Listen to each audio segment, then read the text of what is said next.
All right. Hey, welcome back. Dr. Tread Rissacker here, and welcome to drtreadtv.com. And this is my opportunity to live stream some great content and information that could really benefit you. I listen to a lot of different speeches and talks, and I follow quite a few people online with podcasts and with great information. And there's one of my favorites, absolute favorites, is the Self Realization Fellowship. And there's a talk. Now, the Self Realization Fellowship was originally the group by Swami Paramahansa Yogananda. Now, this is of Hindu origin, and Swami Paramahansa Yogananda was a man of God realization back in the late 1800s who traveled to America back in the 1920s to spread the message of what they call Kriya Yoga. Now, Kriya Yoga is a practice that these yogis and swamis did in order to attain God realization. And it's, typical yoga like you would think of poses and stuff, but it has a lot more to it, which we're not going into here. But when he came to America, he started his hermitage at in Ensenadas, California, and it's called the Self Realization Fellowship. And he was well received back in the early 1900s, 1920s, 30s, and 40s. And he had thousands of people that would come to his invocations and his talks. He was one of the first people to ever really bring mind body medicine a household world. You know, he was very much taught positive affirmations, and he was a mind, just absolute cutting edge as to bring the mind body medicine connection to the forefront. And basically, what it states is your thoughts control your health. They control your life. Good thoughts produce good outcomes and good experiences, and bad thoughts and negative ideas produce negative outcomes and negative beliefs and ill health. And that if you are someone who's been stricken by ill health or emotional problems or physical problems, that the power to heal and correct those problems comes from within. And that internal mechanism, that power, is really knowing God, having a sense of God realization in your life. And this is a non denominational God. It is something which has to do with a higher power. And like I was told many years ago, you don't have to believe in, you don't have to believe in God, but you just have to make sure that your higher power is kind, loving, and it's not you. And I understood that. And of course, I'm of Christian origin, and as most of us are, and I believe in Jesus and I believe in God, but I also believe in listening to other thoughts and ideas. And one of them is this talk by one of his disciples, Brother Anandamoy, Anandamoy, Anandamoy, Brother Anandamoy, and his message was, I heard it many times. I've shared it with a lot of people, and I really want to share it here today on my live stream and take up this time for you to listen to this talk given at the Self Realization Fellowship in Los Angeles, California, back in, I think it's 1983. But the talk is just, it's powerful. I heard it yesterday, and I just said, I got to share this with my listeners. This is really important. I hope you enjoy it. I'm not trying to have anybody convert or to go against their beliefs, but listen to the message that he talks about. There's so much truth in it. I think it'll help today with what we're going through with all these, all the wars and these economic problems and everybody fighting with each other and this cancel culture and the wokeism. And nothing has really changed for us on Earth. There's always been suffering. There's always been wars. There's always been people that are grasping for power and others that are giving it up. And this is an old tale. And this talk that I'm going to present to you A World in Transition, How to Live Inspirational, is a talk that is really powerful. And I hope you enjoy it. Enough of me. Let's get on with this talk, and I will open it up right now.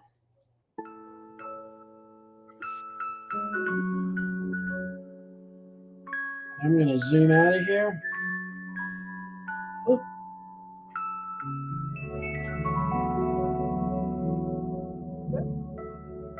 I'm going to mute my mic.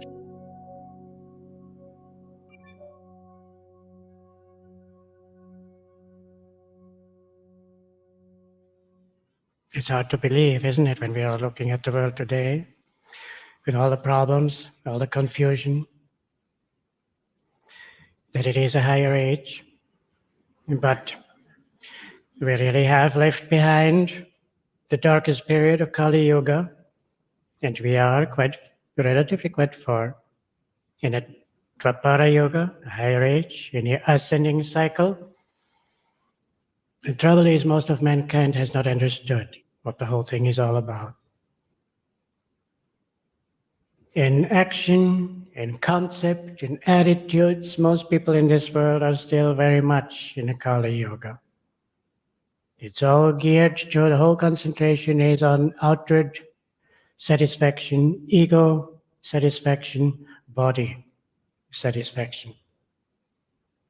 And the great advantages of this new age, due to science, due to technology, one of the greatest advantages is free time.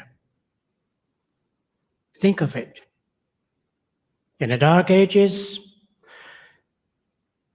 people had used all their time, all their energy just to survive, just to make a living. It was just a very, very few of the privileged classes who had time to spend in higher pursuits, philosophy, the arts, religion. And now, at least in the industrialized countries, everybody is in that class. And what do people do due to ignorance? They waste that time and dissipate that energy in endless diversions. The average American, and that means every man, woman, and child, watches TV 44 hours a week. Can you imagine what we could do? What they could do? We are doing it, huh? We are doing it. But what they could do with that time, it's incredible. And so unfortunately, mankind has turned away from God and God's laws and goes outward. And that is why we have this tremendous mess in the world. Now, we are thinking it would be wonderful if there were peace and normal times. In a way, it is an advantage because it brings it home to us that more clearly that this world is not our home. That true security lies not in this outer world, and that we are seeking God. And then we have to consider just peaceful times. That is not enough. There were times when there was no thought of world war, when there was no problem with unemployment, when there were no problems with ecology. And during such a time, a great man said, "The mass of men lead lives of quiet desperation." Quiet desperation. Why? Because there was a hunger still, there was a yearning still for something. Something essential was missing. And what was it? It was God. And so now we have to understand, in spite of wherever the cycle is, wherever age the world is in. Each one has his own individual cycle. Because in the darkest periods, in the worst condition, there were men and women, perhaps not many, but there were some, who attained divine realization. And so regardless of what the world is going through, do not pay too much attention to that, but concentrate on the essentials.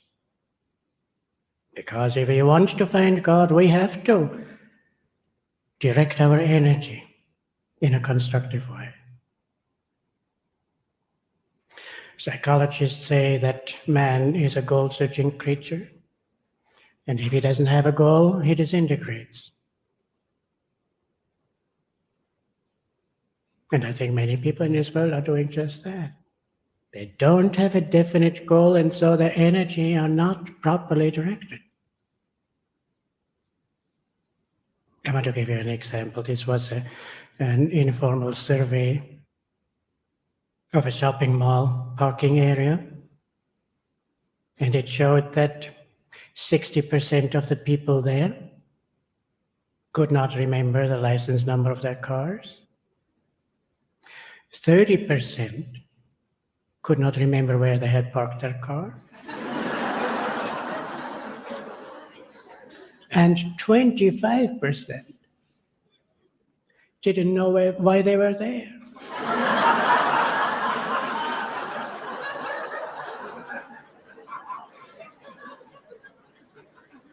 They simply were there because they had nothing else important to do. Now, can you imagine if people are so confused, so having no direction in their lives, that it takes so long to get out of this Maya? Most people in the world do not even know what the purpose of life is. And Master said, you came, this is for all of us, you came on earth to accomplish a divine mission. Now, many people write to us and say, well, I feel I have a great mission to fulfill. But Master was not talking about an outer mission. He was talking about the inner mission, namely to be united with God. And then he said, realize how tremendously important that is. And he said, do not allow the narrow ego to obstruct your attainment of an infinite goal.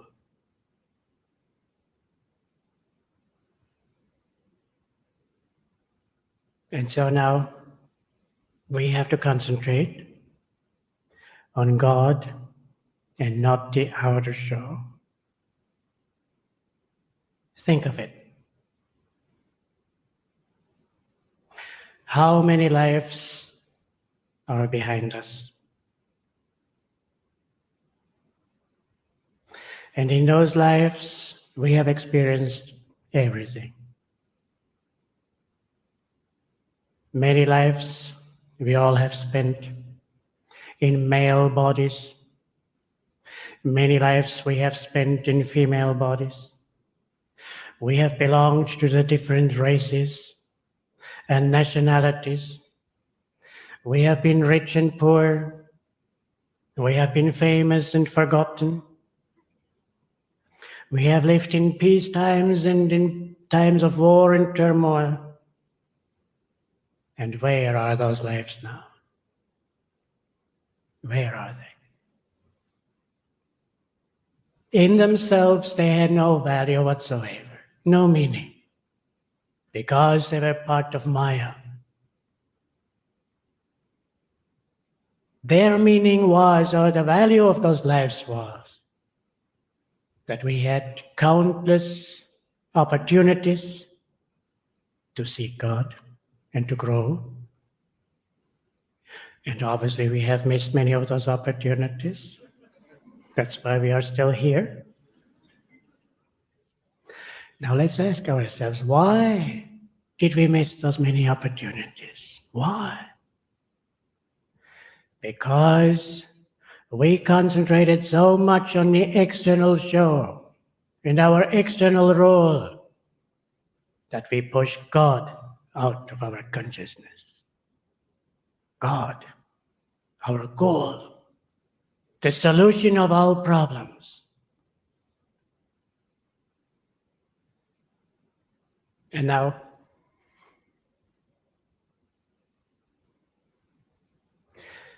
living in this time, naturally thoughts come like, what is the future going to be?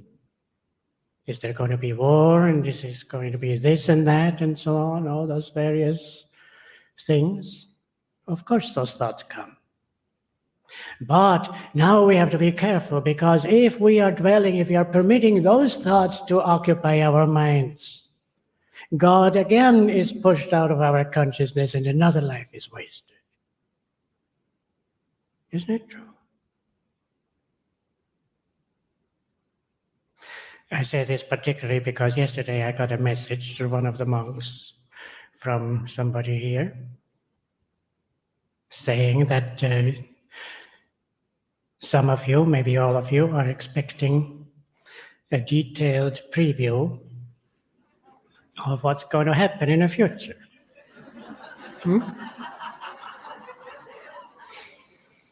No.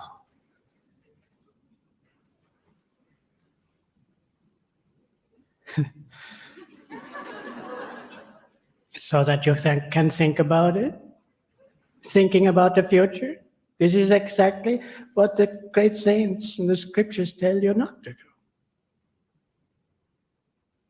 Jesus said, sufficient unto the day is the evil thereof.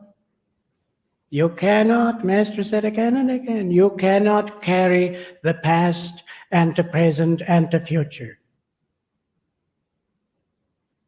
And particularly if we are usually escaping. Analyze your thoughts. We are usually escaping into the past or into the future.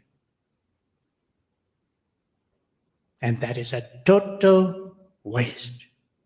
We have to stay in the present. We have to discipline ourselves to stay in the present and fill that present with God.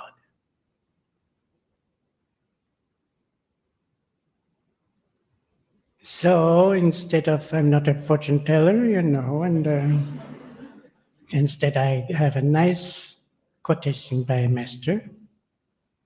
He said, if you know the plot beforehand, when you see a motion picture or a performance on a stage, it will not be interesting.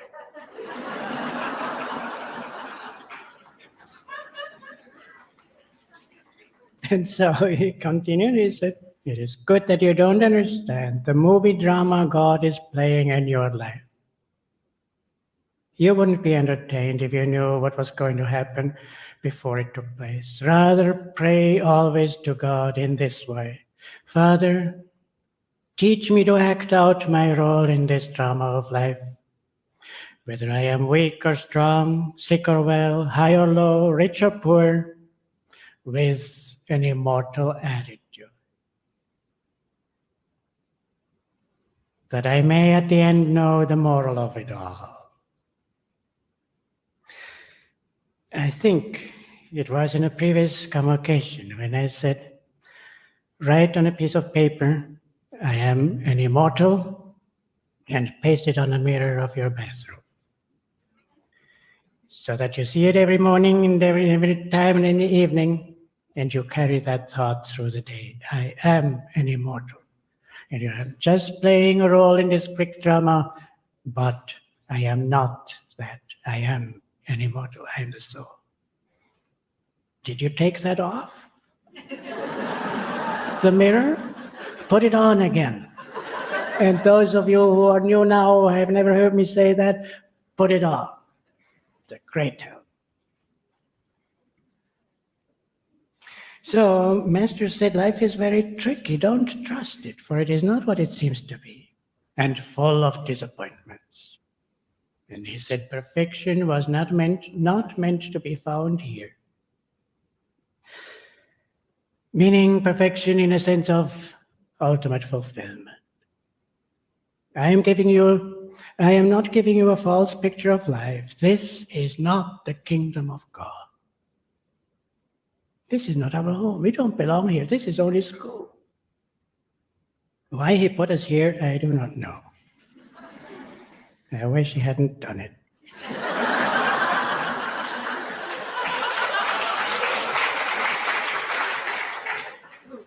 So anyway, when he said perfection is not found here. When I was in India, I compared, I watched, I observed. And I thought in India, they are accepting life and life's imperfections more readily than we do here. We don't like to see imperfections. When there's imperfection of the face, the body, and so on, we try to carefully hide it and correct it, and I mean, it's all right to use a little makeup if it's not overdone. In fact, that was the time before our nuns were wearing the sari as a monastic garb. And one time when Master went to Encinitas and a group of the nuns were greeting him, there was an elderly nun among them who wore a awfully drab-looking dress. And the expression on her face was equally drab. And Master, one look at her, he said, "Go put some lipstick on. You look like a vegetarian."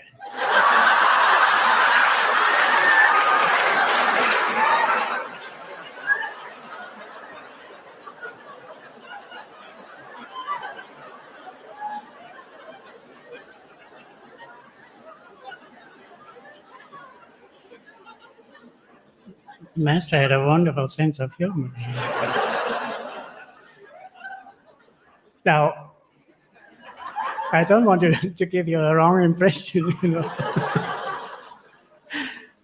The monastics are not eating any meat, but he was referring to the particular group of vegetarians, those that make diet their god, and all they think about, as Master said, about lettuce and nuts and nothing further.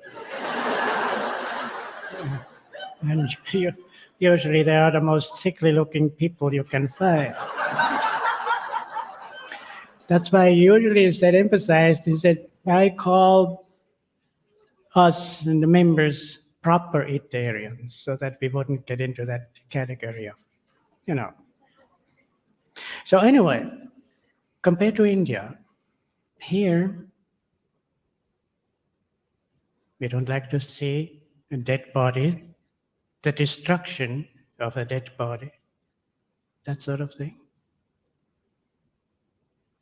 In India, I went a couple of times to burning ghats, and I saw dead bodies not hidden in a casket, peacefully lying in the midst of between burning logs, and the family sitting by and watching how that body disintegrated into ashes. They accept that. Because death is not the end. It is part of life. Life is eternal. Death is simply a transition into a higher plane of existence.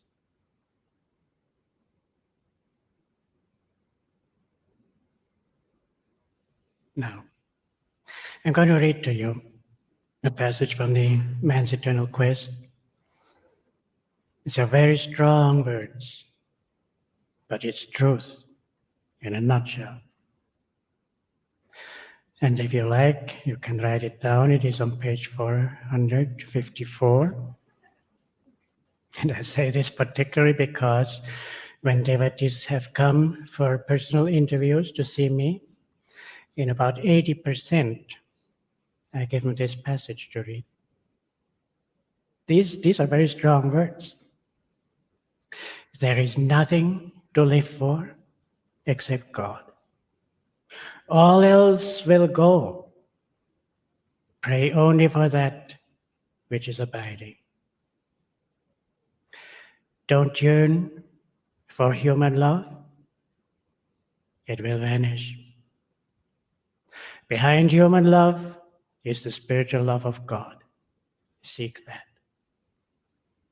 Don't pray for home or for money or for love or for friendship. Don't pray for anything in this world. Enjoy only what the Lord gives to you. All else leads to delusion. Man has come on earth solely to learn to know God. He is here for no other reason. Think of it. Man has come on earth solely to learn to know God. He is here for no other reason. To all those who seek and love him, he tells of that great life where there is no pain, no old age, no war, no death. Only eternal assurance that will never grow stale, a happiness always new.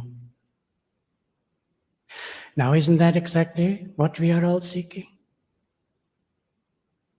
A state of consciousness where there is no pain, no old age, no war, no death, and eternal happiness. Isn't that it?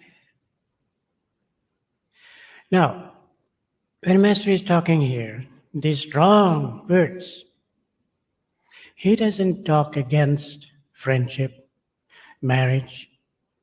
He doesn't talk even against trying to make a success in life outwardly.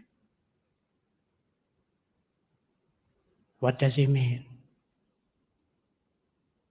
What is this whole thing all about? It is simply, in one word, discrimination, or using a stronger word, renunciation.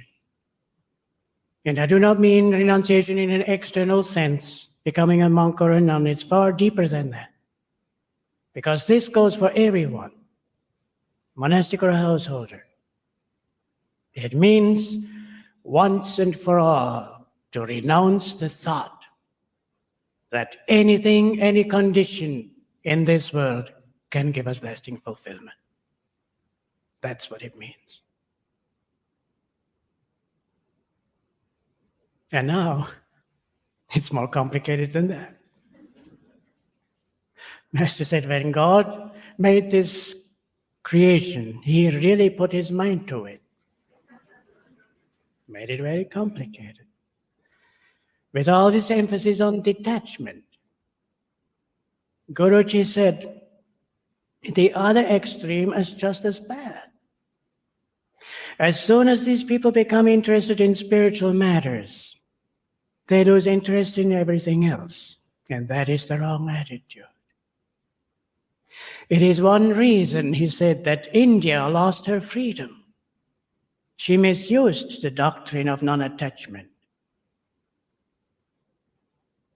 And now he gives the key. Have the utmost interest in doing everything for God. Meaning no more for ego satisfaction or for seeking fulfillment in the external things and external pursuits.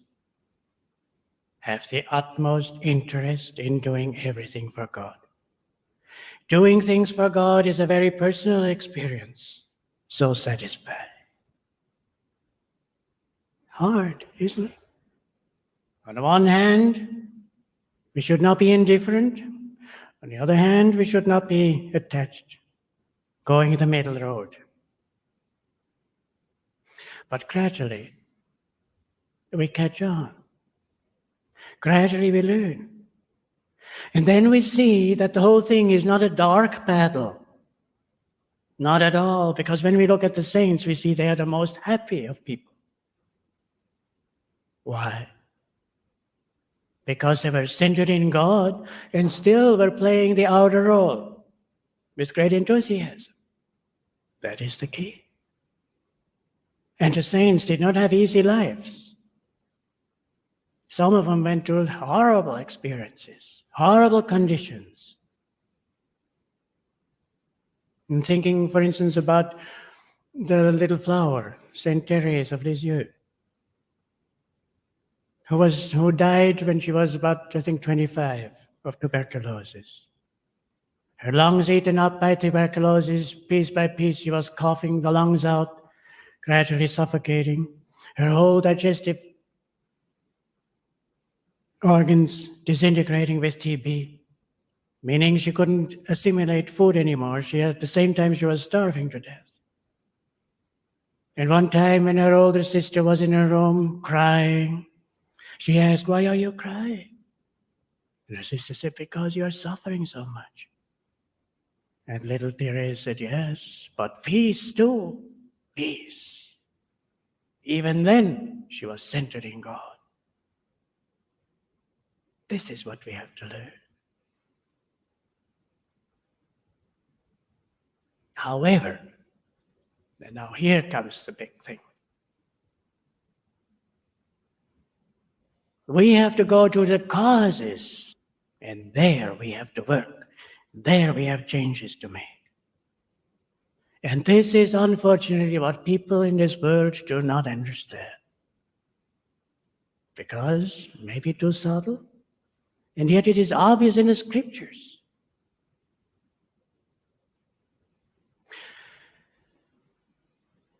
It wasn't so long ago. A man talked with me. He was all fired up. He said, "I want to work for peace.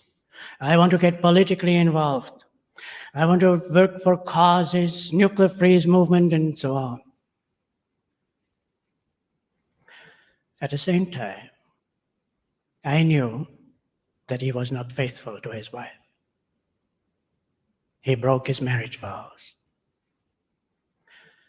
Master said it is the wrong vibration, the contrary vibrations of people's actions and wrong thoughts, going against the laws of God. It is this which is building up more and more until there is enough there, until it comes to an explosion, manifesting outwardly as war and disturbances in nature. And when you look at the world, the selfishness, the dishonesty, in all levels, in government, in business, in the schools, in the home, in marriage, the drugs, promiscuity, all those things, I don't have to tell you, you know. There we have to work. Just short time ago, I read a story. There was a woman and her daughter, and they went shopping. They went to a shoe store, and they both had a shoe size which was hard to find. And when they went to that store, they found that their size was on sale, and they selected several pairs. And there was one pair which both of them liked very much, but they decided they couldn't afford it, so they left. When they came home, opened the packages, they found that that pair was there. The clerk had made a mistake. What did they do? They went back to the store and brought those shoes back. It caused a sensation.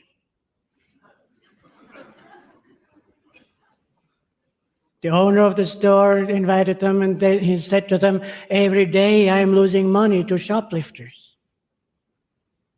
That clerk made a mistake. We would not have known. Why did you bring those shoes back? And they said, "We would have known." Now, don't you think it is remarkable? I think about 100 years ago, perhaps even 50 years ago, this going back and bringing those shoes back would have been normal behavior. Today, it is written up as an exceptional, as a sensational story.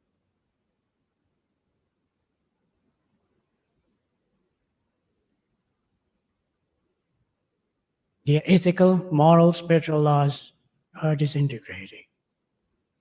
Honesty, integrity, loyalty, all those things.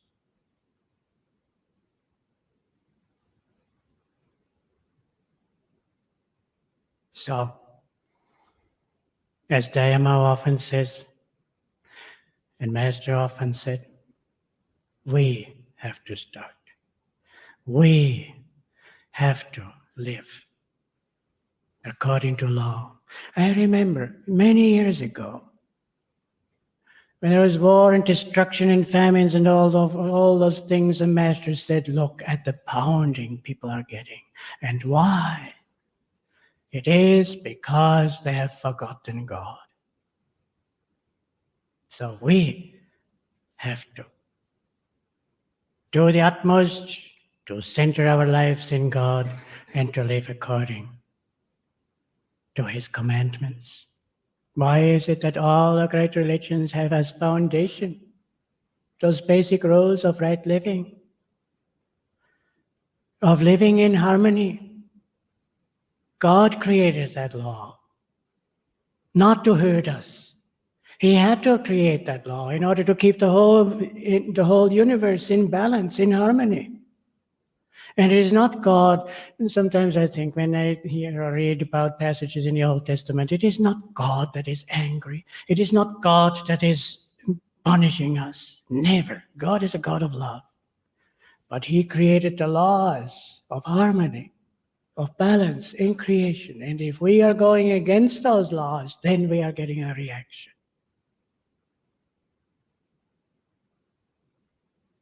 Then there's another question. Many people are asking that. Should we move out to the country to be safe if anything should happen?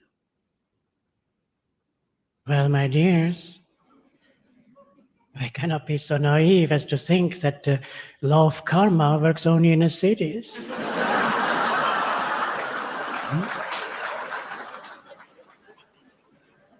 Out in a country, a person can have a crippling or a deadly accident, or cancer or something else, isn't it? And people asked Master about cancer, and he said, certainly, cure for cancer will be found. But he said, don't think that the law of karma stops working then.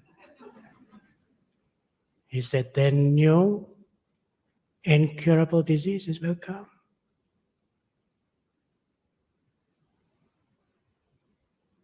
So we have to understand, not thinking in terms of external so much, but there is no security anywhere in anything except in righteous living, in prayer and meditation. There is only security in God, nowhere else. Master said you have to learn from others' experiences. He said it is not necessary to undergo every kind of experience in order to reach ultimate wisdom, meaning realization. You should be able to learn from the experience of others. Why should you go through the endless panorama of experiences in order to discover that nothing in this world can ever make you happy? Isn't it?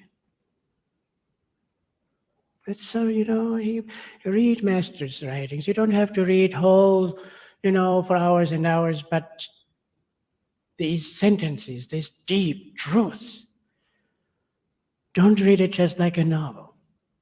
Take those deep truths and dwell on them. Think about them. Make it your own. And when it comes from learning from examples of others, I think the greatest example, at least to me, was our own Rajarshi Janakananda, who rose from utter poverty. He became, with hard work, became a business tycoon. And was he happy then? Was he secure then? Far from it. And it was then when he was searching, and then he found this path and these teachings, and he started to practice. And then he wrote, or he said, he didn't write, he said this.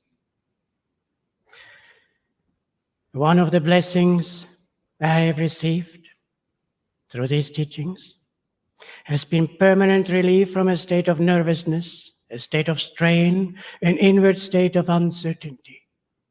Business tycoon. Strain, nervousness, uncertainty. I have gained calmness peace, joy, and a sense of security, which he didn't have before with all his money. A sense of security that cannot come to anyone until he has found the true security of the soul. And then he said, no longer does it make much difference whether or not I have anything from the external world. I have learned to live by inward joy. It is the most beautiful thing that life can offer.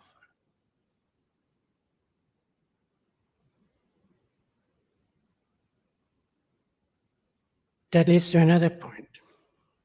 Some devotees say, I do not have enough time for meditation. But you know, we always find time for what we think is important. Isn't it so?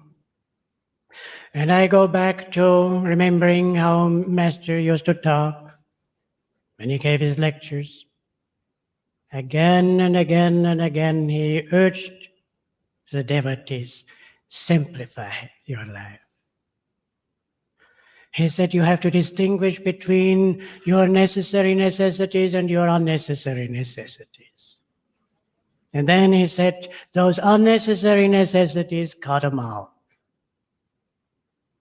Why do we think we have to have so many things or do so many things? It is simply for one reason, to fill the emptiness in our lives, isn't it? And if we are filling that emptiness with those external things, we are still empty underneath. And if we are filling that emptiness with God, we are fulfilled. It is as simple as that.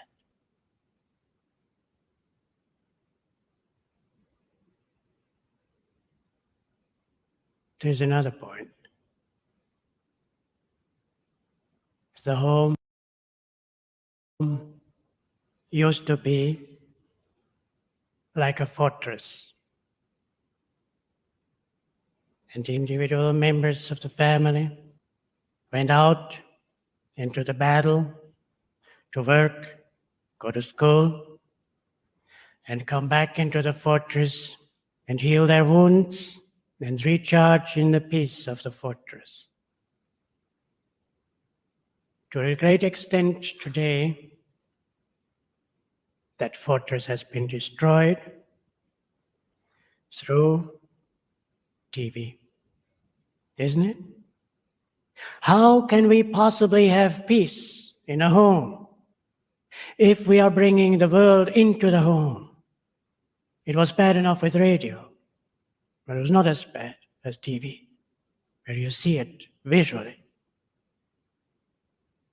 And what they are bringing, what they are sending, this is sensationalism. They are not sending the beautiful things, the peace creating things into the home.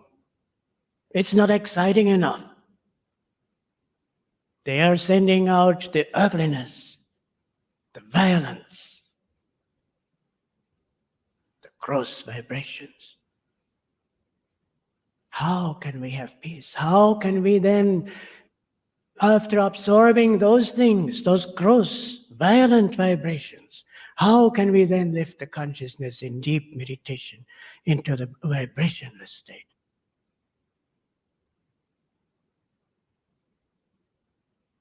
I know you're not watching much. I trust. But I would like to urge you, analyze and see whether you can cut off a little more. I know families who have completely gotten rid of that TV set. And they said the difference it made in their lives, it is absolutely incredible. They said, first of all, we have more time for each other. We have more time for the children. And the children have completely changed because they have become creative, they think. And they do not feel a need to go out and go into drugs and all kinds of things because we are giving them more attention. And above all, they say we have now more time for meditation.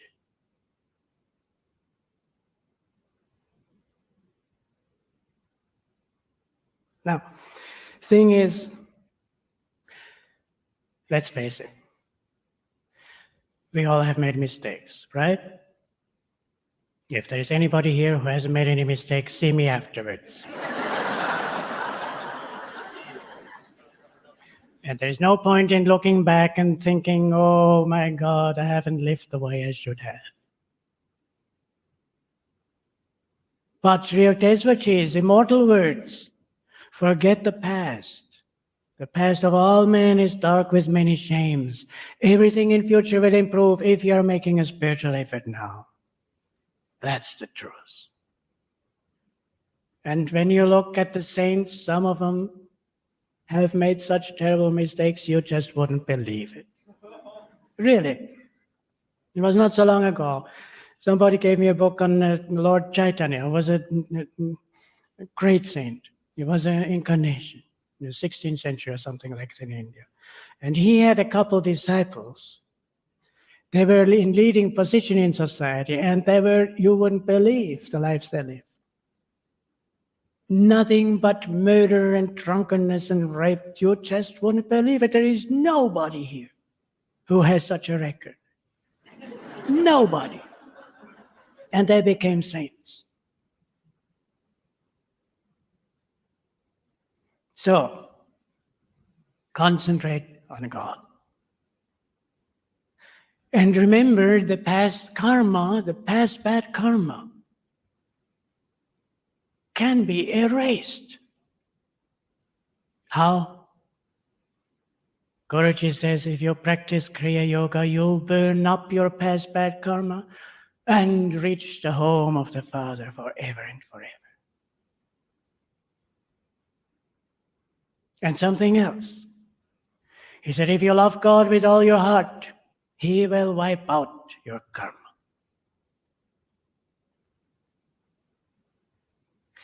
So don't take the show so seriously. Concentrate on God. I want to practice the techniques. Practice the techniques. I want to give you a quotation in the Gita. Krishna says, without yoga, O Arjuna, renunciation is hard to attain. The yoga harmonized muni swiftly goes to the eternal. Why? Because if we are not practicing, we are in outer consciousness. We are body identified. We are totally identified with our external experiences and the big drama outside. And through yoga, we are interiorizing and we are gradually more and more experiencing the reality behind this passing show. And when Krishna says, without yoga, renunciation is hard to attain, mind you, obviously, again, he did not talk about external renunciation. It's inner renunciation because Lord Krishna was a householder. And he taught the Gita to Arjuna, who was a householder. It is the inner which counts. And then the more you bring God into your life, the more you can say, I'm giving a quote by Brother Lawrence's beautiful, humble, devotional saint of the 17th century. I do not know what God has in store for me. I am in such tranquility that I fear nothing. What could I fear when I am with Him? I stay there as much as I can. May He be blessed for everything. Isn't it wonderful? This is the truth. There is the security. This is what we have to concentrate on. And then comes another point. You know, people are so concentrated on this mortal plane and this mortal body, as if there were nothing else beyond that. One time, a man asked Master, is there really such a thing as hell? And Master's eyes were dancing with laughter when he said, well, where do you think you are now? We are here in that plane. Who wants to stay here? You know? St. Augustine said the soul on earth is set in a foreign country and in a prison, shut in a torture chamber. One of the monks, when I gave him that note, that quotation, he laughed and he said, maximum security prison, isn't it?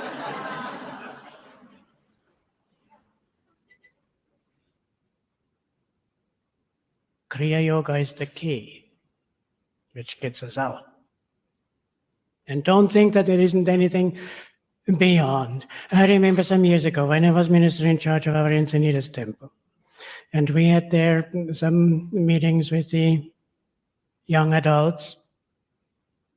And sometimes we were discussing questions they had. And that just at that time, there was a strong rumor going around again that there's going to be a big earthquake and all of California is going out into the ocean and it could happen any moment now. So they asked me about it. I said, well, I don't know. Personally, I doubt very much that Master is establishing his international headquarters in California and then everything goes out in the ocean. But then I said, so let's take the example, it happens right now and we all die. Then what? I said, then we are going to continue our satsang on the other side just like that.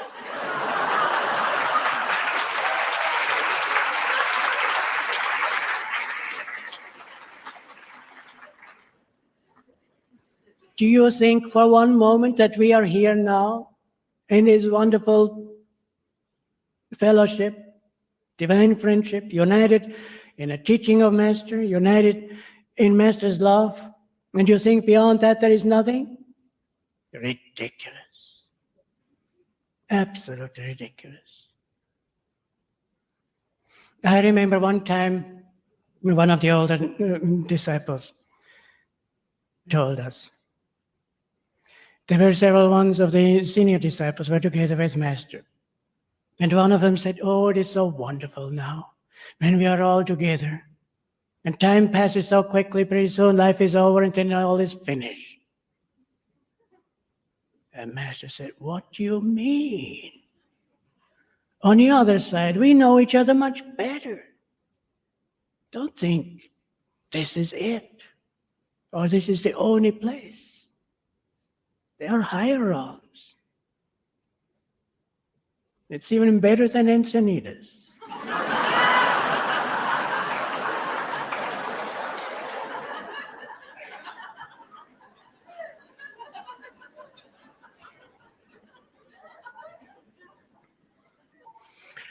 I tell you, one time, some years ago, I was called to a hospital. There was a man, I had known him for quite a few years. He was dying. He had for years, he had some bad habits, and he was a good man, but he had those habits. And no matter how much he tried, he couldn't get over them. And finally, his health broke down completely. So I went to see him. I said, now forget it. Forget the past. Don't dwell on it.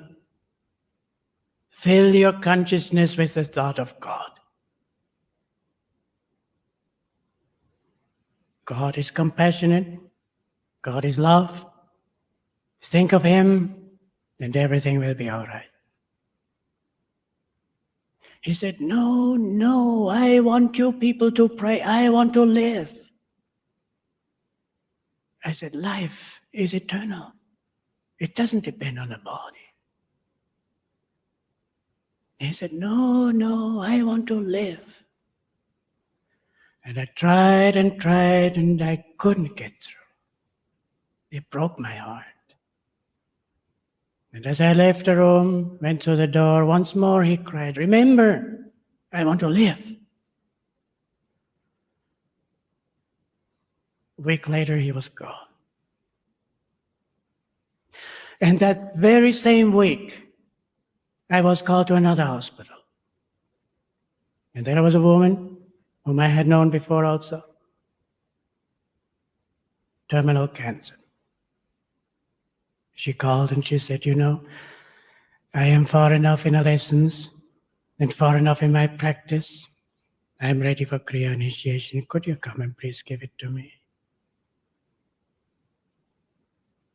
And for a moment I hesitated because I thought if she is that far gone, she won't be able to practice Kriya. And I don't know whether she caught my thought or whether it was too obvious. She said, I know I'm too far gone. It isn't that. But I want to be sure that I am Master's disciple. I want to be his. And I said, if you feel that way, you do not need a formal ceremony. You are Master's disciple. He has accepted you. But I went anyway. I gave a very simple ceremony. I did tell her about the technique of Kriya Yoga, but mostly I talked about Guru-disciple relationship, that eternal bond, unconditional, between Guru and disciple. And then when she repeated the Kriya pledge, promising unconditional love, unconditional loyalty to Guru, this path, tears were streaming from her eyes. Then she smiled and she said, I want you to know, these are tears of joy. I cannot tell you what this means to me. And then her smile broadened and she said, I can hardly wait to get out of here and to be with my master in a more tangible way on the other side. So when I left, I talked with one of the nurses and I said, does she really have terminal cancer? She is so alert and she seems so strong. They said, oh yes. I asked, how long will she live? What do you think? And she said, it's hard to say. A few more weeks. 4 days later, she was gone. Because she could hardly wait to be with her master in a more tangible way on the other side.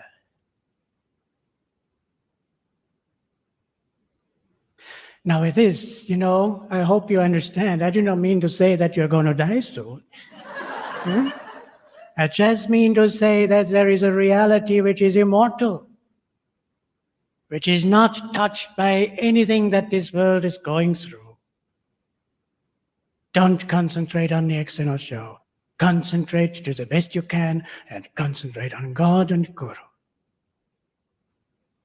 And I close with these words by Master. Live today well, and the next step will take care of itself. Events proceed according to a beautiful plan. And what is that plan? That we are going home, to our immortal home of bliss. And then he said, trust fully in God. He never fails you.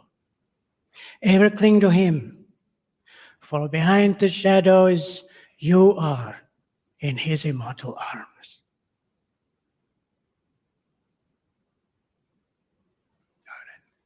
God bless you.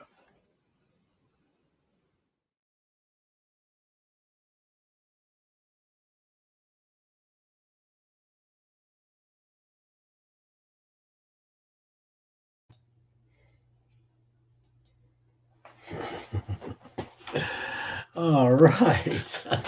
I hope you enjoyed that talk by Brother Anandamoy, A World in Transition from the Self-Realization Fellowship. I listen to this quite often. I heard it yesterday, and I just enjoyed the whole thing with you here today too. And I hope that raises your energy and raises your hopes that things are going to turn out okay. Trust in God, trust in yourself, and in the perfection, and don't get lost in the show, the drama that's taking place all around us. It's simply a show, and it really means very little to the overall happiness. I mean, and I think you made that pretty obvious. So enjoy, and thank you so much.